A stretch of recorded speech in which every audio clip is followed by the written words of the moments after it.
আসসালামু আলাইকুম। আজকে আমরা শতকরা থেকে মান নির্ণয় করা শিখব। আসুন শুরু করা যাক। টাইপ 1, শতকরা থেকে মান নির্ণয়। খুব সহজে আপনারা বের করতে পারবেন। আমরা প্রথমে লিখে নিলাম পার্সেন্ট, অর্থ প্রতিশত। পার্সেন্ট অর্থ প্রতিশত। আর অর্থ প্রতি। আর অর্থ প্রতি। সেন্ট অর্থ শত। টোটালে আমরা পাবো পার্সেন্ট অর্থ প্রতিশত, বা এই চিহ্নকেও আমরা পার্সেন্ট চিহ্ন হিসেবে জানি। এখন আমরা পার্সেন্ট বলতে বোঝায়, যদি বলি আমরা 1%, তাহলে আমরা লিখতে পারি 1/100, অর্থাৎ 100-র ভিতরে 1। এখন যদি আমরা আমাদেরকে বলতে হয় 2% কিভাবে বের করব, তাহলে আমরা লিখতে পারি 2/100। যদি আমরা এখানে কাটাকাটি করি তাহলে দেখতে পাবো, আমরা 2 দিয়ে কাটি, 2 1 2, 50 2 100। আমাদের উত্তর আসবে 1/50। একইভাবে যদি আমরা 3%, 4% বের করি, তাহলে আমরা পাবো 100/3।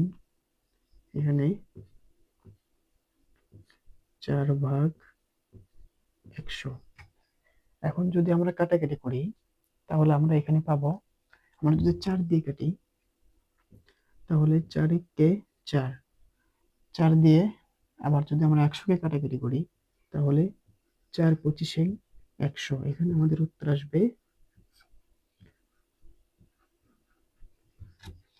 25/1 ভাগ। এরকম ভাবে যদি আমরা 45%-কে সাধারণ এবং দশমিক ভগ্নাংশে প্রকাশ করি, তাহলে আমরা যেটা পাবো,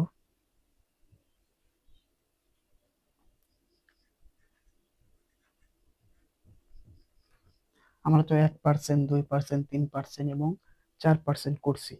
এবার আমরা শিখব এরকম ভাবে 45%-কে সাধারণ ও দশমিক ভগ্নাংশে প্রকাশ করা। 45%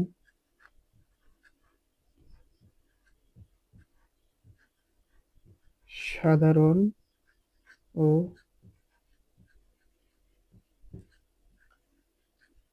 দশমিক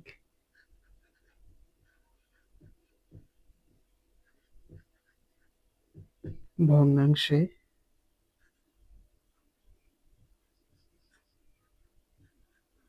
প্রকাশ করুন। পরীক্ষায় যদি এরকম থাকে 45%কে সাধারণ এবং দশমিক ভগ্নাংশে প্রকাশ করুন, তাহলে আপনারা যেটা করবেন, ফার্স্টেই এই 45-কে সাধারণ ভগ্নাংশে আমরা প্রকাশ করে দেখাবো। আমরা এখানে 45 উপরে লিখলাম। তাহলে আমরা জানি পার্সেন্ট উঠে গেলে পার্সেন্টের জায়গায় বসে 100। তাহলে আমরা 45-এর নিচে 100 বসিয়ে দিলাম।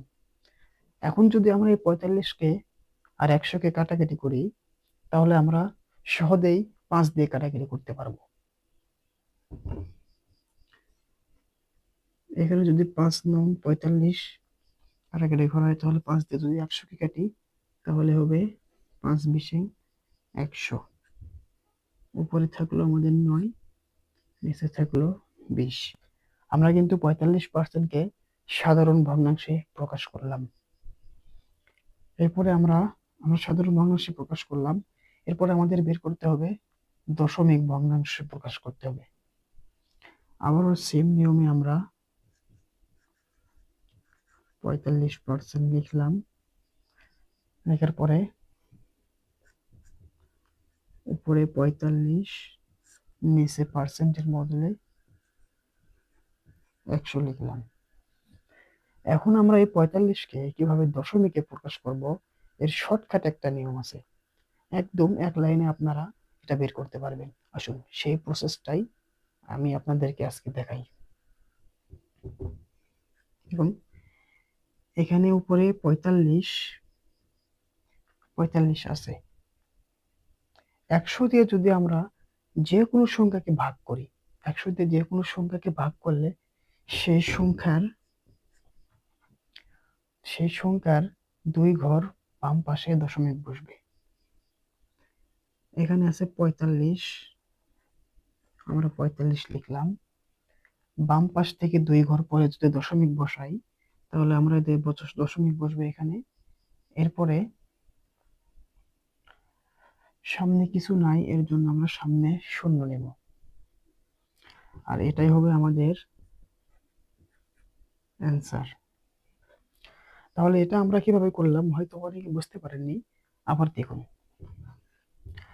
যদি 100 দিয়ে যে কোনো সংখ্যাকে ভাগ করা হয়, যদি 100 দিয়ে যে কোনো সংখ্যাকে ভাগ করা হয় দশমিক বের করার সময়, তাহলে সেই সংখ্যাটির বাম পাশ থেকে 2 সংখ্যা পরে দশমিক বসবে। লক্ষ্য করুন, এখানে আমরা 45 দেখতে পাচ্ছি। তাহলে যদি 45-এর সংখ্যাটির বাম পাশ থেকে 2 ঘর পরে দশমিক বসে, তাহলে হচ্ছে 1 2, এখানে দশমিক দিলাম। দেওয়ার পরে সামনে কিছু নাই বিধায় আমরা এখানে শূন্য দিলাম। তাহলে আমাদের অ্যান্সার আসবে 0.45। এবার আমরা আরেকটা জিনিস করব, সেটা হচ্ছে